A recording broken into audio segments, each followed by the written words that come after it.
So we're gonna do our swimming backwards, but first let's start from a supported seated position. So we're at our desk, and oftentimes when we get tired, we end up like this or like this, and we're all closed off through the front of our chest and our spine is rounded, my head is forward. It's not very comfortable. So we want to open up through here and find some length again through our spine. So I want you first to rock a little bit on your bench or your seat, and you're gonna find those bony points at the bottom of your pelvis. You can reach under and find them if that's helpful. These are your ischial tuberosities, or we often call them our sits bones for a nickname because we want to be sitting on them. So once you find those and your feet are flat on the floor, we're going to take our arms and we're going to reach one at a time up and forward into the side and behind us, letting your head follow. You might notice that the range of motion is different from side to side. Just notice, no judgment. As you do this, you're noticing how your shoulder blade can slide on the rib cage and your collarbone through the front here can move and rotate the way that it should on these upper ribs. This is all going to allow for more synovial fluid in your shoulder joint itself, as well as giving space for the brachial plexus, which is a bundle of nerves coming down from your neck, culminating right about in here and then going down through into your arms. So that's all that it is. You're just going to reach up and over a few times slow, or you can do it a little bit quicker, and then you can go back to your work. For the next one, we're going to move your chair a little bit away from your desk, allowing for enough space to come into a forward bend.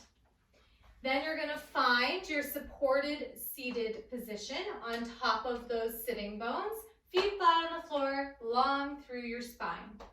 From here, we're going to go into flexion or a forward bend. You can do this with a pillow, which I'm going to show now. So you're going to grab a pillow, find that seat, then you're going to hug the pillow close into your lap, and you're going to start from the top of your head, rounding forward, keeping the curve long on both the underside and overside curvature of your spine. Head is going to be nice and heavy. You're letting your arms just hang, and you're allowing your weight to come down onto the pillow and support you as you come all the way down as far as is available to you. Once you're there, you're really going to let your head go, and you're finding length or imagining length from the top of your head through your tail, opening up through upper back and neck and a little bit into the lower spine as well too. You can do this also without the pillow, it's the same. So you would round forward, one segment at a time through the spine. Maybe you come all the way down to rest on your upper legs. Let that head be heavy. You can do a little wiggle if that feels good. Then to come back up, you're going to gently reach into the ground with your feet, and you're going to start from the bottom of your spine towards your tailbone. And you're going to unfold yourself back up, restacking your spine. Head is going to come up last. Shoulder girdle just falls onto the top of your spine.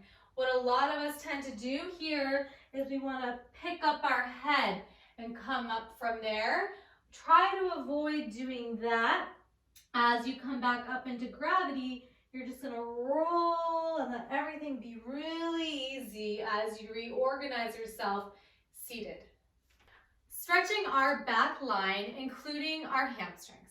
So you're going to stand up and you're going to slide your chair a little bit further away from your desk. I like to do this in a place where I can find a wall for a little bit of extra support and balance.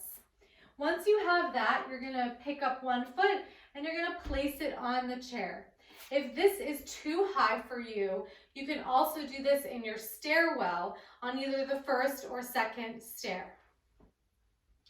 So once we're here, you're going to check in and make sure you're not twisting or rotating or sinking into your pelvis or bending your standing knee. You're going to reach down through that supporting leg, in this case my left leg on the ground, and then as I reach down, I'm going to imagine I'm reaching up through the top of my head. Then I'm going to flex my toes back towards my face, sending my heel long and away from me.